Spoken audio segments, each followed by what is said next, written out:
Hello friends, स्वागत है एक बार आपका फिर से आपके अपने चैनल एमएस क्लासेस बाय पवन त्रिपाठी। और जैसा कि आप मेरे चैनल जितने भी लोग जुड़े हुए हैं, जिन्होंने भी सब्सक्राइब किया हुआ है, आप सबको पता है कि आज हम जितने भी वीडियो डाल चुके हैं अभी तक, उनमें हाई स्कूल के पहला चैप्टर, दूसरा चैप्टर सब पूरी तरह से कंप्लीट हो गया है।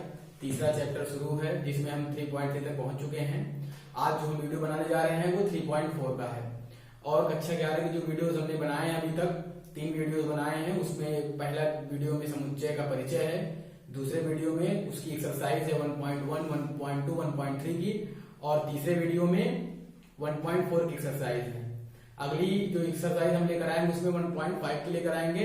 फिलहाल अभी आज हम हाई स्कूल यूपी बोर्ड में 3.4 की एक्सरसाइज लेकर आए हैं। तो उसमें जो विधि है, जिस विधि का उपयोग किया गया है, मैंने आपको उस दिन बताया था वीडियो में कि 3 प्रमुख विधियां हैं, एक प्रतिस्थापन, दूसरा विलोपन और तीसरी वज्रगुणन। तो हम प्रतिस्थापन पढ़ चुके हैं, आज हम पढ़ेंगे विलोपन। पहले हम जान लेते हैं विलोपन का मतलब क्या होता है। विलोपन का मतलब होता है कि दो चर राशियों में से किसी एक चर राशि का लुप्त हो जाना। जैसे हमने समीकरण लिख दें, जैसे हमने लिख दिया x प्लस वाई बराबर 4, x माइनस वाई बराबर 2। तो आप देख रहे हैं यहाँ पर हमारे पास दो समीकरण है, समीकरण 1 और समीकरण 2।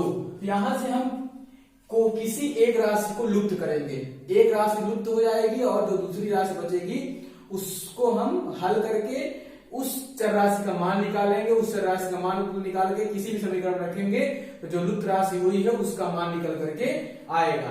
तो जब तक एक राशि को हम लुप्त नहीं कराएंगे तब तक इसमें हम उसका मान निकाल नहीं सकते।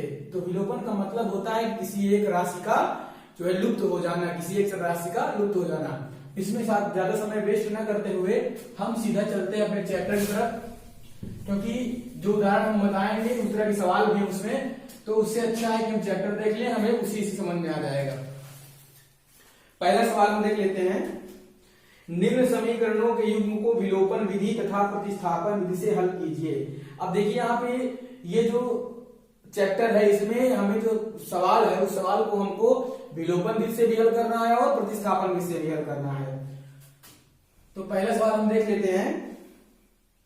x प्लस वाई बराबर 5 और दूसरा क्या है 2x माइनस 3y बराबर 4। तो इसको हम सबसे पहले विलोपन विधि से हल करते हैं, क्योंकि प्रतिस्थापन में तो हमको पता ही है, हम अभी से पहले वाले वीडियो में हम सारे सवाल प्रतिस्थापन से ही लगाए थे। तो अब इसमें से हमको विलोपन और प्रतिस्थापन दोनों से लगाना है।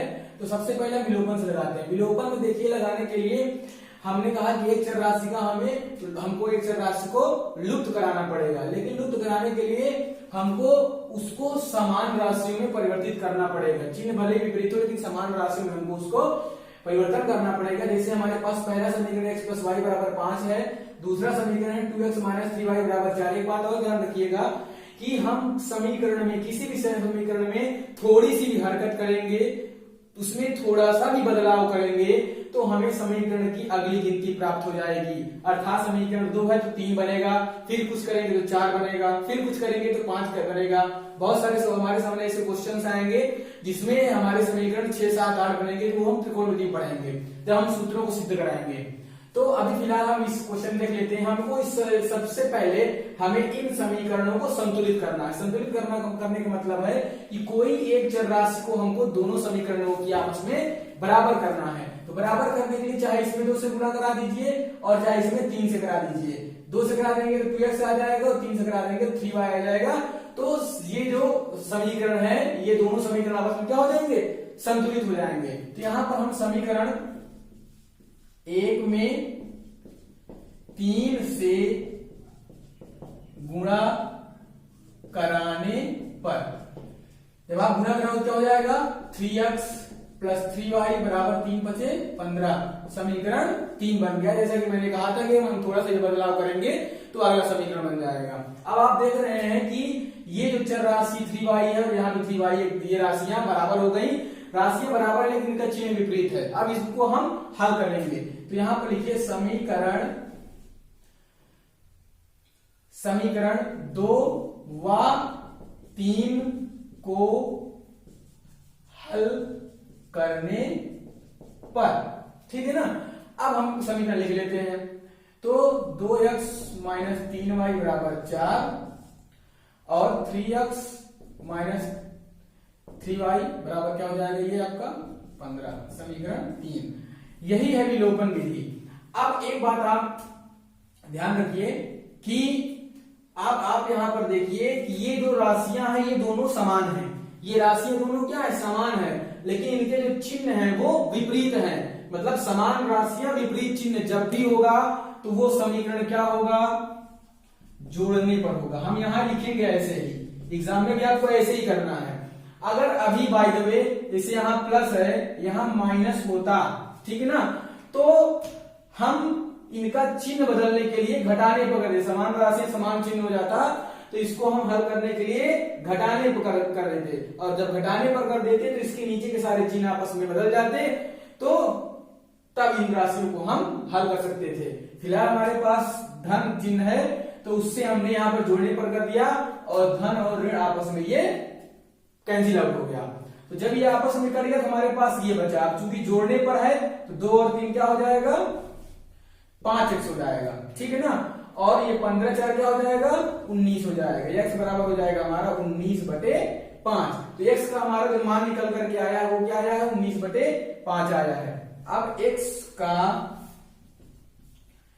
का मान समीकरण 1 में रखने पर, आप 1 में रखो, 2 में रखो, 3 में रखो, सब में रखने पर आपका आंसर आएगा। तो समीकरण 1 क्या है, x का मान आपने निकाला है 19/5 प्लस y बराबर 5, ठीक है ना।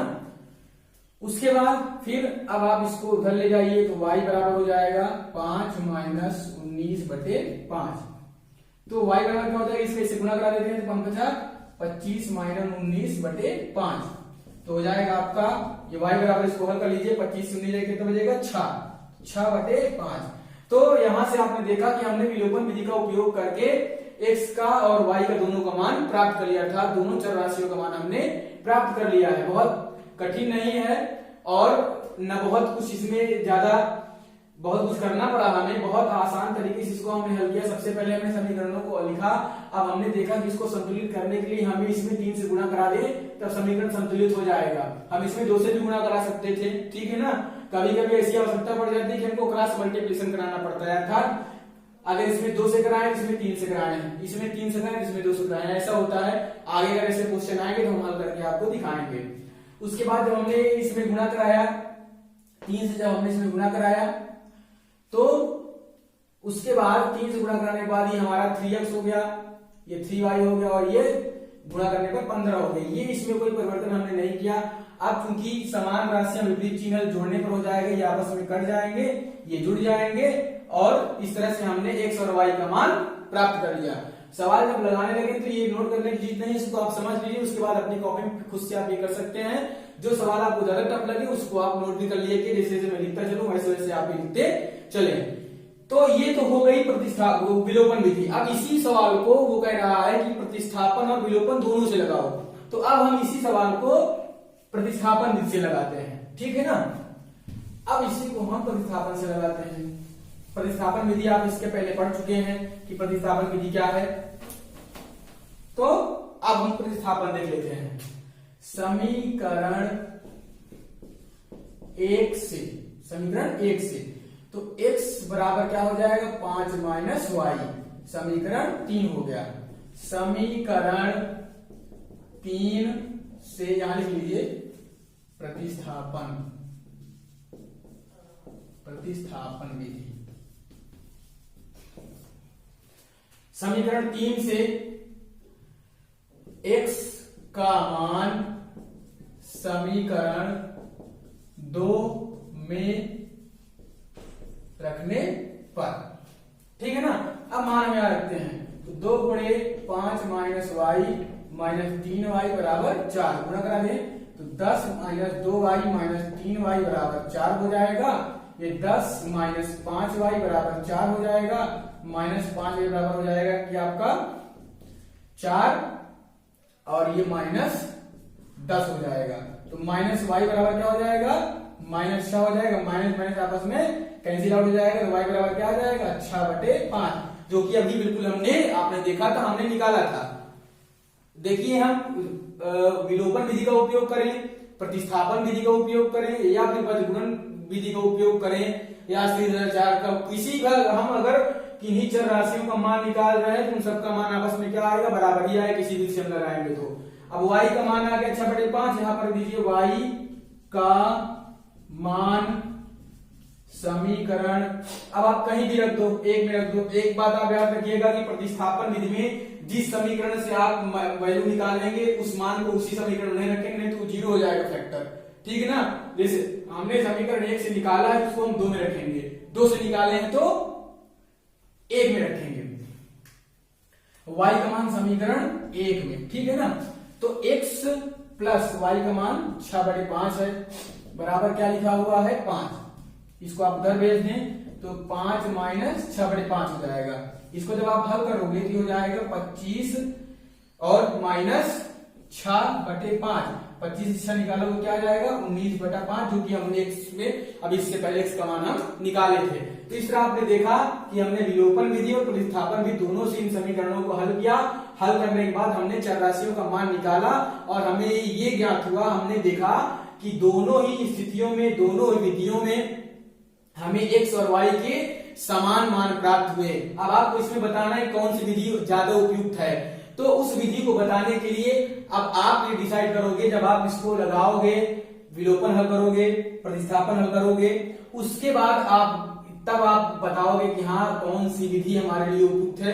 तो जिस विधि से आपको ज्यादा समझ में आए, जो विधि आप बहुत अच्छे से कर सकें, उस विधि को आप उपयुक्त बताएं। एक बात मैं और आपको बता दूं, एग्जाम के लिए, बोर्ड एग्जाम में हमेशा ध्यान रखिएगा, जब कभी किसी क्वेश्चन में कोई उपयुक्त विधि कहेगा तभी आप उस विधि का उपयोग करेंगे, अदरवाइज अगर आपसे किसी विधि का नाम नहीं लेता है तो आप उस विधि का उपयोग करें जो विधि सबसे ज्यादा आपको अच्छे से आती है, क्योंकि एग्जाम, बोर्ड का एग्जाम होता है, उसमें हमें बिल्कुल भी लापरवाही नहीं करनी है। तो अगर किसी विधि का नाम नहीं लेता है तो आप उस विधि का उपयोग करें जो विधि सबसे ज्यादा आपको आती है, जिसका सबसे ज्यादा आपने उपयोग किया हुआ है। तो प्यारे दोस्तों, आप ये एक क्वेश्चन मैंने बता दिया प्रतिस्थापन और विलोपन से। अब इसके जो 2-3-4 क्वेश्चन है उसको सेम प्रोसेस में करना है। अब उन क्वेश्चनों को बार बार यहाँ लगाकर हमें ना अपना समय नष्ट करना चाहिए और ना ही आपका समय नष्ट करना चाहिए। अब इस तरह के 2-3-4 सवाल हैं, उन सवालों को आप खुद से कर लें, और अगर उसमें भी कोई समस्या है तो नीचे कमेंट बॉक्स में जरूर बताएं। हमारा व्हाट्सएप नंबर रहता है, उस पर आप क्वेश्चन सेंड कर सकते हैं और उसका सोल्यूशन प्राप्त कर सकते हैं। कुछ दिन बाद हम अपने ही चैनल पर पीडीएफ की व्यवस्था भी उपलब्ध करा देंगे। अभी फिलहाल नहीं हो पाए, लेकिन हम कुछ दिन बाद अपने ही चैनल पर जो भी हम पढ़ाई करेंगे, जो भी चैप्टर पढ़ाई करेंगे, उसकी पीडीएफ हम उपलब्ध करा देंगे। तो आप वहां से हमारे चैनल पे जाकर दिए गए लिंक से आप पीडीएफ फाइल डाउनलोड भी कर सकते हैं। आपको कहीं भी भटकने की जरूरत नहीं पड़ेगी। सारे मटेरियल पढ़ाई से संबंधित आपको हमारे चैनल पर उपलब्ध हो जाएंगे, जिनकी आपको आवश्यकता पड़ेगी। अब हम देखते हैं हमारा दूसरा क्वेश्चन। तो इसमें दूसरे क्वेश्चन में क्या कह रहा है, निम्न समस्याओं में रैखिक समीकरणों की युग्म बनाइए और उनके हल विलोपन विधि से ज्ञात कीजिए। तो पहला सवाल हमारा है, यदि हम अंश में 1 जोड़ दें तथा हर में से 1 घटा दें तो भिन्न 1 में बदल जाती है। सबसे पहले हमने आपको बताया था, जब हमने वीडियो बनाया था पिछला वाला, हमने कहा था कि संख्या पद्धति का सवाल स्टेप बाय स्टेप ही हमको करना चाहिए। पूरा सवाल हम स्टेप बाय स्टेप पढ़ें, समझें, उसके बाद ही हम उसको सॉल्व करें। और संख्या पद्धति का सवाल हमेशा स्टेप बाय स्टेप ही लगता है, स्टेप बाय स्टेप हमको लगाना चाहिए, और जहां से सवाल समाप्त हो वहीं से हमें उन सवाल को शुरू कर देना चाहिए।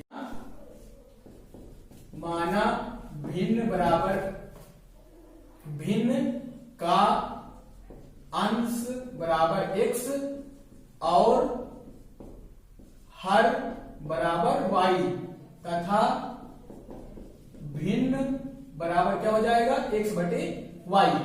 अब पहली शर्तानुसार ध्यान रखिएगा, संख्या पद्धति का सवाल बहुत ही होता आसान है, लेकिन कभी कभी घुमा देता है। तो कह रहा है इसमें कि अंश और हर में दोनों में 1 जोड़ दें, मतलब अंश में 1 जोड़ दें और हर में 1 घटा दें तो भिन्न 1 में बदल जाती है। तो अंश में हम एक जोड़ देते हैं, हर में एक घटा देते हैं, भिन्न हमारी एक में बदल जाती है। अब इसको हम थोड़ा सा सॉल्व कर लेते हैं। समीकरण बनाना है, चूंकि इसका गुना करा देंगे हम इसमें, इसका इसमें करा देंगे। तो x प्लस 1 बराबर y माइनस 1, इसको आप इधर लाएं तो x माइनस वाई बराबर माइनस वन हो जाएगा। ये माइनस प्लस उधर जाएगा तो माइनस में हो जाएगा। तो x माइनस वाई बराबर -2, समीकरण 1 प्राप्त हो गया हमें। अब हम देखते हैं दूसरी शर्तानुसार। दूसरी शर्तानुसार इनके मैं 2-3 सवाल कर देता हूं, उसके बाद जो भी सवाल है उसका मैं समीकरण बनाकर छोड़ दूंगा, उसको आप अपने से करिएगा। आपकी प्रैक्टिस भी हो जाएगी और आपको पता भी चल जाएगा कि आपकी समझ में आया कि नहीं आया। और एक मेरा आपसे निवेदन है सबसे कि जब भी आप इसमें इस चैनल पे पढ़ें तो पढ़ने के बाद कमेंट बॉक्स में ये जरूर बताएं कि हाँ वीडियो जो हमने बनाई है वो आपके लिए उपयुक्त है कि नहीं है, समझ में आया कि नहीं आया। कम से कम इतना तो आप कमेंट बॉक्स में कमेंट कर दिया करें, तो उसके बाद ताकि हमको प्रेरणा मिलती रहे। अब दूसरी शर्त अनुसार यदि हर में एक जोड़ दें तो यह 1/2 हो जाती है। हर में एक जोड़ दें तो हर में जोड़ना है, मतलब अंश में हमको कुछ नहीं करना है। तो x बटे वाई प्लस 1 बराबर 1/2 हो जाती है। गुणा करा देते हैं, फिर ये गुणा कराते हैं, 2x हो गया, इस केस में कराएंगे तो y प्लस 1 हो जाएगा। अब 2x माइनस वाई बराबर 1, समीकरण 2 हो गया। अब देखिए समीकरण 1 और 2 हो गया। अब समीकरण 1 और 2 को हल करने पर, समीकरण 1 व 2 को हल करने पर समीकरण 1 हमारा क्या लिख लेते हैं, x माइनस वाई बराबर -2 और ये है 2x माइनस वाई बराबर 1, समीकरण 2। देखिए इसको संतुलित करने के लिए देखिए समान राशियां हमारे सामने हैं, बस चिन्ह भी समान है, ठीक ना। तो इसको परिवर्तित करने के लिए हम क्या कर देंगे, हमने आपसे बताया था कि समान राशियां विपरीत चिन्ह हमेशा जोड़ने पर होगा, समान राशियां समान चिन्ह हमेशा घटाने पर होगा। तो ये हो जाएगा घटाने पर, तो घटाने पर हो जाएगा कि प्लस से माइनस हो जाएगा, माइनस से प्लस हो जाएगा, प्लस से माइनस हो जाएगा, ये आपस में कट जाएगा। इससे आप जब घटाओगे तो क्या हो जाएगा, -x बराबर ये आपस में क्या हो जाएगा, जुड़ जाएगा, -3 हो जाएगा। मैं इधर साइड में लिख देता हूं, ठीक है ना। तो x बराबर ये माइनस कैंसिल आउट हो जाएगा, क्या बचेगा, x बराबर 3 बचेगा। अब x का मान समीकरण 1 में, समीकरण 1 क्या है, x माइनस वाई बराबर -2, तो x का मान हम लिख देते हैं 3 और माइनस वाई बराबर -2, तो माइनस वाई बराबर -2 -3 माइनस वाई बराबर -5, माइनस कैंसिल आउट हो जाएगा, y बराबर क्या आ जाएगा, 5 आ जाएगा। तो आपने देखा कि हमने इसकी जो वैल्यू y की वैल्यू निकाली है 5, x की वैल्यू निकाली है 3 और अब हम निकालेंगे भिन्न। इसलिए भिन्न बराबर x बटे वाई बराबर x का मान हमने निकाला है 3, y का मान हमने निकाला है 5। यहां से देखा आपने कि हमने पहला सवाल हल किया। अब हमारा सवाल सही गलत इसको हमको देखने की उत्तर माना जांच करनी पड़ेगी, लेकिन बोर्ड एग्जाम में हमारे पास जब हम सवाल सॉल्व करेंगे वहां हमारे पास उत्तर वाला तो रहेगी नहीं। उसके लिए मैं आपको तरीका बता देता हूं, आप उत्तर की जांच कर लीजिए। यहाँ पर हमारे पास समीकरण 1 लिखा हुआ है, समीकरण 1 क्या है, x माइनस वाई बराबर -2। जांच करने का मैं तरीका बता देता हूं, ये आपको नोट नहीं करना है, ये आपको समझने के लिए है। समीकरण लिखा हुआ है x माइनस वाई बराबर -2, x का मान हमने क्या निकाला है यहाँ से 3, y का मान हमने निकाला है 5 -2। इनको हल करना हमने जब किया तो -5 से धन 3 गया तो -2 आ गया बराबर -2। हमने देखा कि दायां पक्ष बराबर बायां पक्ष, दायां पक्ष बराबर बायां पक्ष आ गया। इसका मतलब है कि सवाल हमारा पूरी तरह से सही है। आप आश्वस्त रहिए, आपको पूरी जो है आपका पूरा नंबर आपको मिलने वाला है। तो ये दूसरे का पहला क्वेश्चन था, इसमें 4-5 क्वेश्चन है। 1-2 क्वेश्चन जो मैं देखता हूं टफ लगता है उसको मैं करवा देता हूं, बाकी मैं छोड़ दूंगा, उसको आप अपने से करिएगा, मैं इक्वेशन बना के छोड़ दूंगा, ठीक है ना। तो चलिए हम देखते हैं अपना हमारा जो अगला क्वेश्चन है उस क्वेश्चन तरफ हम बढ़ते हैं। और आप लगातार हमारे चैनल से जुड़े रहें और आपको हर दिन या दूसरे दिन आपको वीडियोस मिलती रहेंगी। समय से पहले आपका कोर्स समाप्त करने की हमारी जवाबदारी है। और उसका रिवीजन फिर मॉडल पेपर के जो है हिसाब से आपकी अच्छी खासी तैयारी कराने की हमारी जिम्मेदारी है। दूसरा सवाल हम देख लेते हैं, दूसरे का दूसरा, इसमें कुल मिला के 5 क्वेश्चन है। तो 5 वर्ष पूर्व नूरी की आयु सोनू की आयु की 3 गुनी थी। 10 वर्ष पश्चात नूरी की आयु सोनू की आयु की 2 गुनी हो जाएगी। नूरी और सोनू की आयु कितनी है? चलिए देखिए, इसमें नूरी और सोनू की आयु कितनी है। सबसे पहले आप मान लीजिए, माना नूरी की आयु बराबर x वर्ष, सोनू की आयु बराबर y वर्ष, ठीक है ना। अब कह रहा है इसमें पहला हमारा जो पहली शर्त अनुसार क्या है कि 10 वर्ष पश्चात, सबसे पहले 5 वर्ष पूर्व, तो सबसे पहले 5 वर्ष पूर्व निकाल लेते हैं। हमने पूर्व और पश्चात का आपको बताया था कि अगर आज आपकी उम्र 4 साल है और आपसे पूछा जाए 2 साल पहले आपकी उम्र कितनी थी, तो उससे 2 घटाना पड़ेगा। आपसे कहा जाए कि आज आपकी उम्र 5 साल है, 2 साल बाद कितनी हो जाएगी, तो उसमें 2 जोड़ना पड़ेगा। तो 5 वर्ष पूर्व यहां लिख लेते हैं, 5 वर्ष पूर्व नूरी की आयु, नूरी की आयु बराबर x माइनस 5 वर्ष, सोनू की आयु बराबर y माइनस 5 वर्ष। अब पहली शर्तानुसार,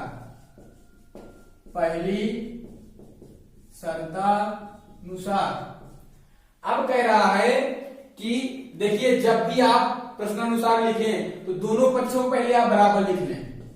मैं आपको इसको तरीका बताता हूं इसको हल करने का, ठीक है ना। कभी कभी लोग इसमें जो है गलत कर देते हैं कि जोड़ना होता है इसमें, जोड़ इसमें लेते हैं, गुणा करना होता है इसमें, कर इसमें लेते हैं। तो मैं आपको उसको एकदम सालिक तरीका बताता हूं। इसमें क्या कह रहा है, 5 वर्ष पूर्व नूरी की आयु सोनू की आयु की 3 गुनी थी। तो अर्थात नूरी की आयु ज्यादा थी, सोनू की आयु कम थी। तो जो कम है उसी में हमको गुणा कराना है। अब कितना गुना थी? 3 गुना थी। नूरी की आयु सोनू की आयु की 3 गुनी थी, तो यहाँ 3 से हम गुणा करा देंगे। तो x माइनस 5 बराबर 3y माइनस 15, पक्षांतर कर लेते हैं, x माइनस 3y बराबर माइनस 15 धन 5। तो x माइनस 3y बराबर माइनस 10, समीकरण 1 प्राप्त हो गया हमें। अब उसके बाद या मेरे समझ से यहां तक आपको कोई दिक्कत नहीं होगी। सबसे पहले हमने उसकी आयु मान लिया, फिर हमने सोनू की आयु माना 5 वर्ष पूर्व। तो अगर प्रेजेंट टाइम में हमने वर्तमान x माना है तो 5 साल पहले 5 घट जाएगा दोनों से, ठीक है ना। अब उसके बाद कह रहा है 10 वर्ष पश्चात नूरी की आयु सोनू की आयु की 2 गुनी हो जाएगी। तो अब यहां से निकाल लेते हैं 10 वर्ष पश्चात। 10 वर्ष पश्चात नूरी की आयु बराबर, अब उसमें जुड़ जाएगा x प्लस 10 वर्ष हो जाएगा, और फिर नूरी की आयु हो गई सोनू की आयु, सोनू की आयु हो जाएगा y धन 10 वर्ष। अब द्वितीय शर्तानुसार,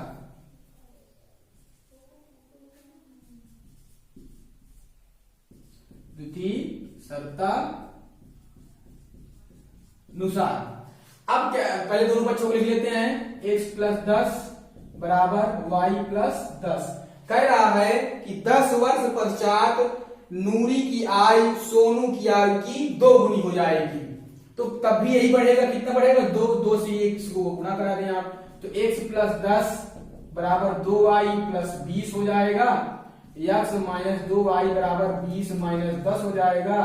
x माइनस 2y बराबर हो जाएगा 10, समीकरण 2। तो इस तरह से आपने देखा कि समीकरण 1 और समीकरण 2 हमें प्राप्त हो गया। अब समीकरण 1 और 2 को हम हल करेंगे और उसके बाद x और y का मान निकालेंगे। तो अब हम समीकरण 1 और 2 को हल करते हैं, ठीक है ना। इसको हम लिख देते हैं, समीकरण 1 व 2 को हल करने पर। समीकरण 1 क्या है हमारा, x माइनस 3y बराबर -10, ठीक है ना। उसके बाद समीकरण दूसरा क्या है, x माइनस 2y बराबर -10। समान राशियां समान चिन्ह घटाने पर हो जाएगा, घटाने पर ये कट जाएगा और इससे ये घट जाएगा तो -y बराबर हो जाएगा -20, तो y बराबर हो जाएगा 20। तो y का मान समीकरण 1 में रखने पर, y का मान समीकरण 1 में रखने पर। अब समीकरण 1 हमारा क्या है, x माइनस 3y बराबर 10 -10 है। अब उसी पर रखते हैं हम,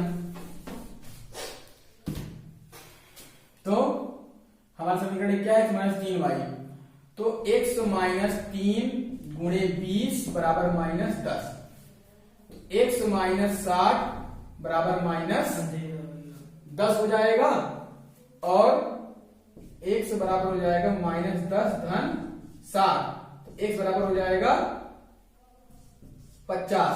तो इस तरह आपने देखा कि x और y दोनों का मान हमने निकाल लिया। तो वर्तमान आयु नूरी की 50 वर्ष है और वर्तमान आयु सोनू की 20 वर्ष है।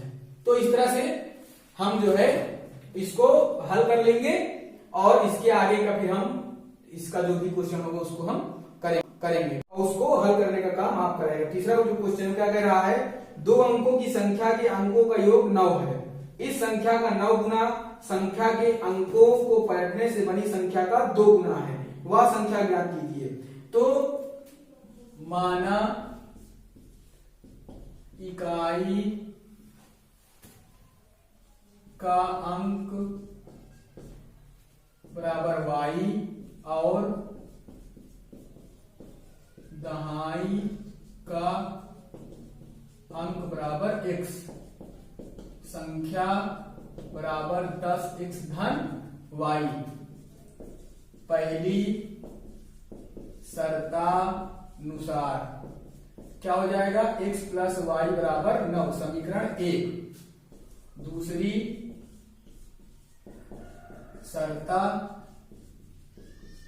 शर्तानुसार अब क्या कह रहा है, दूसरी शर्तानुसार कि इस संख्या का 9 गुना, किस संख्या का, इस संख्या का 9 गुना क्या कह रहा है, संख्या के अंकों को पलटने से बनी संख्या का 2 गुना है।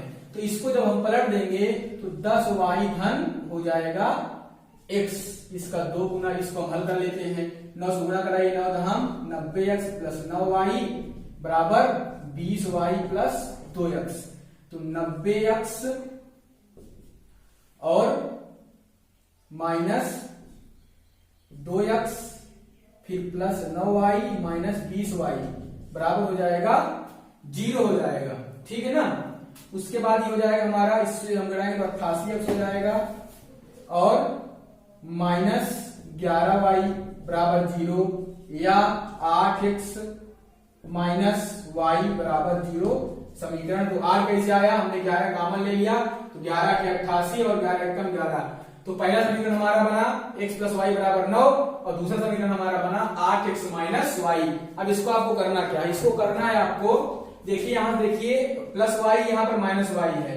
अब इसके आगे आपको विलोपन विधि से हल करना है। समीकरण 1 और 2 को हल करने पर समान राशि से विपरीत चिन्ह जोड़ने पर हो जाएंगे और उसको आप हल करके अपना मान निकाल लीजिएगा और x और y का जो भी मान आएगा उसको आप यहां पर प्रतिस्थापित कर दीजिएगा, तब आपका उत्तर आपके सामने आ जाएगा। इसके आगे अब आप क्वेश्चन सॉल्व कर लीजिएगा। अब बाकी जो 2 क्वेश्चन है उसका भी मैं समीकरण बना देता हूं।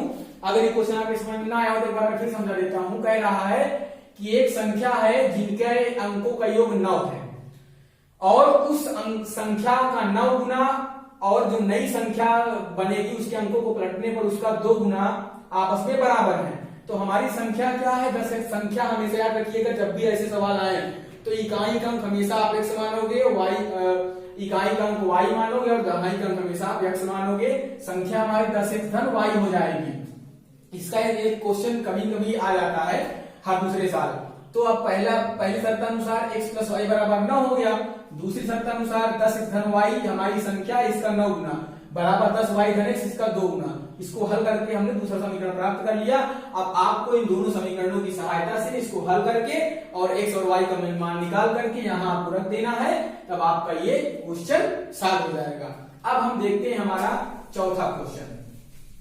चौथा क्वेश्चन हमारा क्या है, उसका भी समीकरण बना देते हैं और उसको भी आपको खुद से सॉल्व कर लीजिएगा। चलिए, तो चौथा क्वेश्चन क्या है?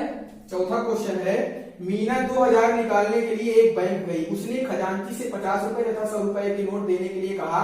मीना ने कुल 25 नोट प्राप्त किए। ज्ञात कीजिए कि उसने 50 और 100 रुपए कितने नोट प्राप्त किए। तो माना हमने कहा था संख्या पढ़ने का सवाल जहां शुरू खत्म वहीं शुरू। माना 50 रुपए के नोट बराबर x, 100 रुपए के नोट बराबर y। पहली शर्तानुसार तो 50x हो जाएगा और धन 100y बराबर हो जाएगा 2000, समीकरण 1। फिर दूसरी शर्तानुसार क्या हो जाएगा, दोनों का योग कितना है, कुल कितनी नोट है उसके पास, 25 नोटें हैं। तो क्या हो जाएगा, x प्लस वाई बराबर 25। ये क्यों हुआ इसको समझ लीजिए। हमने 50 का जो नोट है हमने उसको x माना हुआ है और उसके बाद जो 100 का नोट है उसको हमने y माना हुआ है। तो अब दोनों का योग मिलाकर कितना है, 2000 है, इसलिए x प्लस वाई बराबर हो गया 25। अब समीकरण 1 और समीकरण 2 को आपको हल करना है, इसलिए यहां लिख लीजिए, यहां पर लिख लीजिए समीकरण 1 व 2 को हल करने पर 50x प्लस 100y बराबर 2000, इसको थोड़ा सा हल कर सकते हैं। ये हो जाएगा आपका x प्लस 2y बराबर 5 20 हो जाएगा। तो 50 से आप भाग दोगे इसमें तो 1 जीरो कट जाएगा और फिर 5 20 40 आ जाएगा। समीकरण 3 बन गया। और अगला समीकरण लिख दीजिए आप, क्या है, x प्लस y बराबर 25, समीकरण 2। अब इसको आप हल कर लीजिए। समान राशियां विपरीत चिन्ह घटाने पर हो जाएगा। हल करके y का मान निकाल लीजिए। y का मान निकाल करके किसी भी समीकरण में रख दीजिए तो इसका मान आ जाएगा और यहाँ x और y का मान आपको निकालना था, वही x और y का मान आप निकाल लेंगे। ठीक है ना। तो अब हम देखते हैं हमारा जो आखिरी क्वेश्चन है, तब तक आप चलिए मैं नीचे लिख देता हूं दूसरे का 5वां क्वेश्चन। ये क्या कह रहा है, किराए पर पुस्तक देने वाले किसी पुस्तकालय का प्रथम 3 दिनों का एक नियत किराया है तथा उसके बाद प्रत्येक अतिरिक्त दिन का अलग किराया है। सरिता ने 7 दिनों तक एक पुस्तक रखने के लिए 27 अदा किए, जबकि सुशी ने एक पुस्तक 5 दिनों तक रखने के लिए 21 अदा किए। नियत किराया तथा प्रत्येक अतिरिक्त दिन का किराया ज्ञात कीजिए। माना नियत किराया बराबर x, अतिरिक्त किराया बराबर y। अब पहली शर्तानुसार कह रहा है कि प्रथम 3 दिनों का एक नियत किराया है, ठीक है ना। तो अब प्रथम 3 दिन का एक नियत किराया है, सीमित किराया है, तो उस नियत किराया को हमने x माना हुआ है। उसके बाद इसमें ये कह रहा है कि अतिरिक्त दिन का अलग किराया है। सरिता ने 7 दिनों तक एक पुस्तक रखने के लिए 27 अदा किए, तो 3 दिन का नियत किराया, अतिरिक्त किराया उसको 4 दिन का लगेगा। ये हो जाएगा x धन 4y बराबर, उसने कितना दिया है, x धन 4y बराबर उसने क्या दिया है, 27 दिया है। समीकरण 1 हो गया। फिर दूसरी शर्तानुसार क्या हुआ, सुशी ने क्या किया है, इसने एक पुस्तक 5 दिनों तक रखने के लिए 21 अदा किए हैं, तो 3 दिन का किराया नियत है, तो क्या हो जाएगा x प्लस 2y बराबर 21, समीकरण 2। आप देखिए समीकरण 1 और 2 को हल करने पर समान राशि या समान चिन्ह घटाने पर हो जाएगा, इसको घटाने पर करके नीचे चिन्ह बदल दीजिएगा, एक राशि लोप हो जाएगी, दूसरी राशि का मान निकल आ जाएगा, उस मान को निकाल करके समीकरण में कहीं पे भी आप रख देंगे तो दूसरी राशि का मान निकल आएगा। इस तरह से आपका सवाल ये हल हो जाएगा। तो आपने देखा कि हमने एक तरफ से सारे क्वेश्चन 3.4 के सारे क्वेश्चन हल कर लिए हैं। अब अगले वीडियो में आपको 3.5 के क्वेश्चन हल करने को मिलेंगे। मैं पूरा एक क्वेश्चन विस्तार से बताऊंगा और उसके बाद उस विधि का नाम है बचगुणन। तब तक के लिए अपने घर पर रहें, सुरक्षित रहें, अपने परिवार का आसपास का ध्यान रखें और सरकार के द्वारा दिए गए निर्देशों का पालन करें। जय हिंद, जय भारत।